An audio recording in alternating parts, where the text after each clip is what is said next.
헌법재판소로 가보도록 하겠습니다. 헌법재판소 앞에서는 이종원 기자가 취재하고 있고요. 자, 이 기자 나오십시오. 네, 헌법재판소에 나와 있습니다. 네, 자, 헌법재판관 9명인데요. 좀 취재를 해봤습니까? 네, 이 박한철 소장 등 재판관 9명들은 극도로 조심스러운 반응을 보이고 있습니다.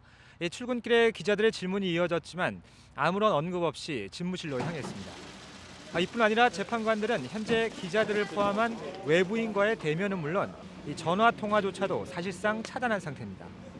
대한민국의 운명이 달린 대통령 탄핵 심판에 들어갈 수도 있는 만큼 말 한마디가 큰 파장을 미칠 수 있기 때문에 조심스러운 행보를 보이고 있습니다. 다만 12년 전 고 노무현 전 대통령의 탄핵 심판 당시 자료 등을 바탕으로 심리 준비는 사실상 마친 상태입니다.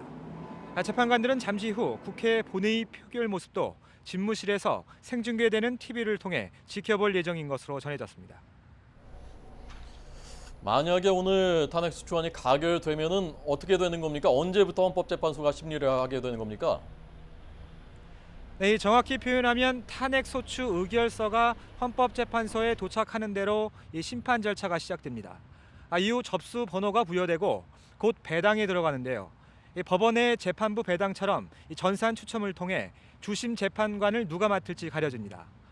물론 심리에는 전원 재판부, 재판관 9명이 모두 참여합니다.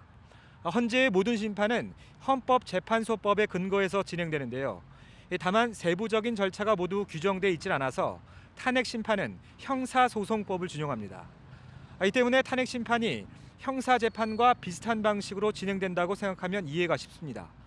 국회 법제사법위원장이 이른바 검사 역할을 하게 되는데 이 법률상 명칭은 소추위원이라고 하고 피청구인을 상대로 신문도 할 수 있습니다. 이 때문에 변론 과정에선 소추위원과 피청구인인 박근혜 대통령 측이 탄핵 사유의 타당성 등을 놓고 치열한 공방을 벌이게 됩니다. 네. 자, 그럼 한 가지만 더 물어보겠습니다. 그러니까 형사재판하고 비슷하게 진행된다고 하는데 그런 형사재판이라고 하면은 이 경우에는 박근혜 대통령이 그러니까 말하자면 피고인 격인데 직접 헌법재판소 심판정에 나올 가능성도 있는 겁니까? 네, 결론부터 말씀드리면 그럴 가능성은 희박합니다. 이 본인의 의지에 달려있기 때문인데요. 물론 헌재법에는 탄핵 심판 대상자가 반드시 출석해야 한다고 되어 있지만 이를 따르지 않을 경우 벌칙 조항은 없어서 강제할 방법도 없습니다.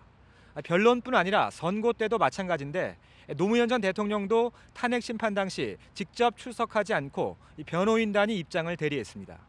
다만 이번 국정농단 파문의 당사자인 최순실 씨 등이 증인으로 심판정에 서는 모습은 볼 수도 있습니다. 재판부의 소환 통보에 불응하면 일반 형사재판과 마찬가지로 이 증인에 대해서 구인장 발부가 가능합니다. 지금까지 헌법재판소에서 YTN 이종원입니다.